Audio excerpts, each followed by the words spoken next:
हर पूर्णिमा की तिथि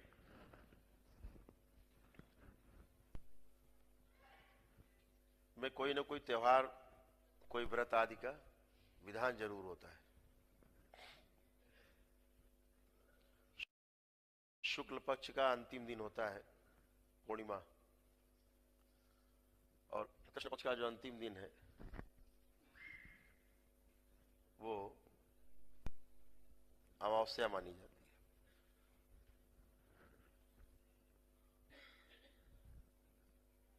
ज्योतिष के अनुसार, एक ज्योतिष ग्रंथ के अनुसार, चंद्रमा जो है मन का कारक, यानी मन का कारक चंद्रमा है। और चंद्रमा का जो कारक है वो स्वयं भगवान महादेव है, जिनके मस्तक पर चंद्रमा विराजता है। जितने भी पितृ हैं इसी शिवलोक में, इसी चंद्रलोक में कह लीजिए आप, चंद्रमा में सभी विराजते हैं। जन्म के समय शिवलोक से इसी में जाते हैं, चंद्रलोक में, और वहां से चांदनी रात में बरसते हैं। चांदनी रात में जो जीवन है ऊपर से बरसते हैं, और धरती के ऊपर जितने भी वनस्पतियां हैं, पेड़ पौधे हैं, इनमें समा जाते हैं। फिर ये फल के रूप में, अनाज के रूप में, सब्जियों के रूप में उगते हैं। फिर इन्हें खा करके आपके शरीर में जो रक्त बनता है, वीर्य बनता है, रज बनता है, हड्डी मांस मज्जा बनता है, सब कफ। फिर इसी से ये मां के गर्भ में जा करके माता पिता के संसर्ग से और एक नए जीवन का जन्म होता है। एक प्रक्रिया है, लंबी प्राकृतिक एक प्रक्रिया है जो सतत चलती रहती है, और प्रकृति का क्रम घूमता रहता है, और 84 लाख योनियों का जो चक्र है वो घूमता रहता है। इस खास तिथि पे पूर्णिमा में जिनका चंद्रमा कमजोर होता है, ज्योतिष ग्रंथ के अनुसार बोलते हैं कि जिसका चंद्रमा नीच का है, उनको तमाम मानसिक रूप से परेशानी होती है। हृदय गति बहुत बढ़ जाती है, और शरीर में तमाम उलझन, बेचैनी, घबराहट, उत्तेजना आदि बढ़ता है। लोग कहते हैं ना कि पूर्णिमा के समय बड़ा कष्ट होता है, किसी को अमावस्या में होता है। तो जैसे जिसकी प्रकृति है शरीर की, वैसा होता है। विशेष दिवस है ये। जल के ऊपर बहुत गहरी छाप है पूर्णिमा की, क्योंकि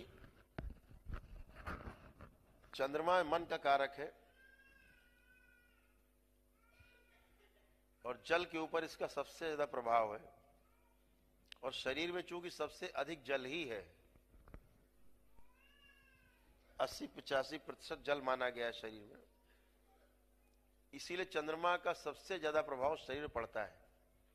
और दूसरा एक कारण और भी चंद्रमा का प्रभाव पड़ने का, कि चंद्रमा सबसे नजदीकी ग्रह है मनुष्य हमारे धरती पे, इसलिए उसका प्रभाव और ज्यादा है।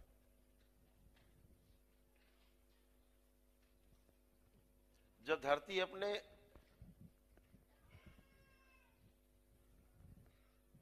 अक्ष पे 15 अंश झुकती है एक तरफ, तो उसी तरफ ज्वार भाटा आता है। मतलब उसी तरफ बोला जाए तो हाई टाइड होता है। 15 दिन इधर,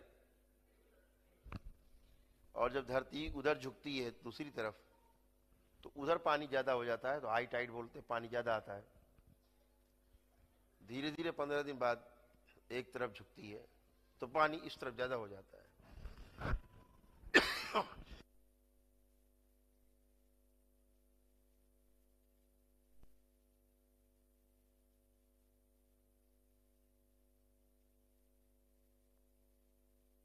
और ये चंद्रमा के ही कारण होता है। जल पर चूंकि उसका प्रभाव है इसलिए वो जल 15 अंश इस तरफ या 15 अंश उस तरफ ऐसे झुकती है धरती।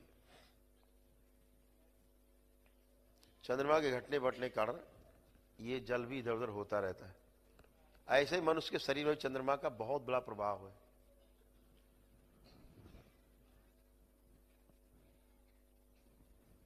हमारे जीवन में हम लोग को छोटे में पहले सुलाया जाता था, चंदा मामा दूर के, है ना, लोरी सुनाई जाती थी। सुलाने के समय दादी जो है लोरी सुनाती थी थपकी दे के।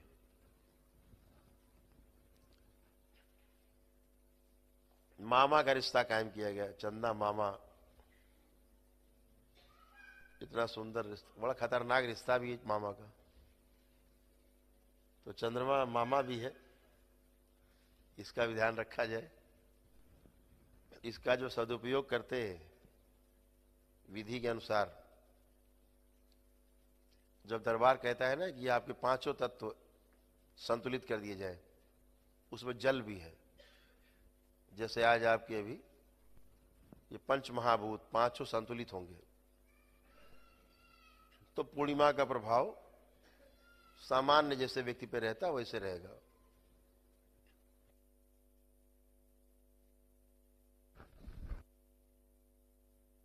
चंद्रमा का प्रभाव इसीलिए बढ़ जाता है क्योंकि जल का असंतुलन आपके शरीर पे ज्यादा रहता है, इसलिए आपके मन पे उसका असर पड़ता है।